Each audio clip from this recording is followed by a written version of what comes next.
परिवर्तन की आशा किनसे की जा सकती है? आत्मवान व्यक्तियों से, आत्मबल संपन्न विभूतियों से, महामानवों से, महापुरुषों से।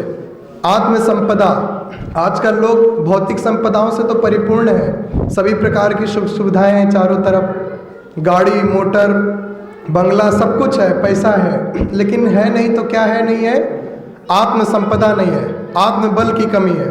दुनिया जहान को पा चुके हैं लेकिन अपने अंदर की गहराइयों तक नहीं उतरे। तो आइए, परम पूज्य गुरुदेव ने बहुत ही अच्छी बात बताई है, अखंड ज्योति के लेख के माध्यम से हम लोग सुनते हैं। आत्म संपदा, संपदा, संपदा बाहर है और अंदर भी। इसका दृश्य के साथ अदृश्य रूप भी है। जो आंतरिक संपदा से रहित होकर बाहर की संपदा को पाने के इच्छुक बने रहते हैं, उन्हें उनकी इच्छाएं दरिद्र बनाए रखती हैं, भले ही उन्हें बाह्य व दृश्य संपदा कितनी ही क्यों न मिल गई हो। निरंतर मांगने वाला चित्त केवल भिक्षुक जीवन की ही सृष्टि करता है। समृद्ध तो केवल वही ही है जिसकी कोई भी मांग शेष नहीं रह जाती। महर्षि कणाद केवल कण बीनकर अपनी गुजर कर लेते थे, इसीलिए उनका नाम कणाद पड़ गया था। किसान जब खेत काट लाते थे तो उसके बाद जो अन्न कण पड़े रह जाते थे, उन्हें ही बीनकर वे अपना जीवन चलाते थे। अपने जीवन की इस प्रक्रिया के साथ वे उन दिनों विशेष दर्शन की रचना भी कर रहे थे। उस देश के राजा को उनके अभाव का पता चला। उन्होंने अपने मंत्री को उनके पास प्रचुर धन सामग्री लेकर भेजा।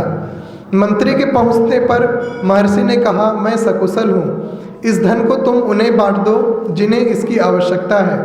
ऐसा 3 बार हुआ। अंत में राजा स्वयं बहुत सारा धन लेकर उनसे मिलने गए।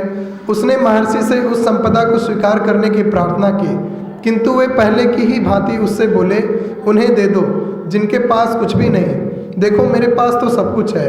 राजा ने चकित होकर उनकी ओर देखा। जिसके शरीर पर बस केवल एक लंगोटी है, वह कह रहा है कि उसके पास सब कुछ है, लेकिन उसने महर्षि से कुछ नहीं कहा। हाँ, वापस लौटने पर उसने सारी कथा अपनी रानी को कह सुनाई। रानी विवेकवान व विचार संपन्न थी। उसने कहा, आपने भूल की है। ऋषि के पास उन्हें कुछ देने नहीं बल्कि उनसे कुछ लेने जाना चाहिए।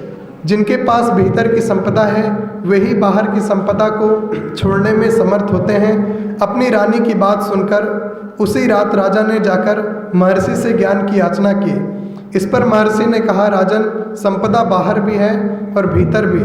बाहर की संपदा मिलने पर उसका खोना सुनिश्चित है, लेकिन भीतर की संपदा मिल जाने पर वह सदा बनी रहती है। उसे पा लेने पर कुछ और पा लेना शेष नहीं रह जाता। ओम शांति समाप्ति।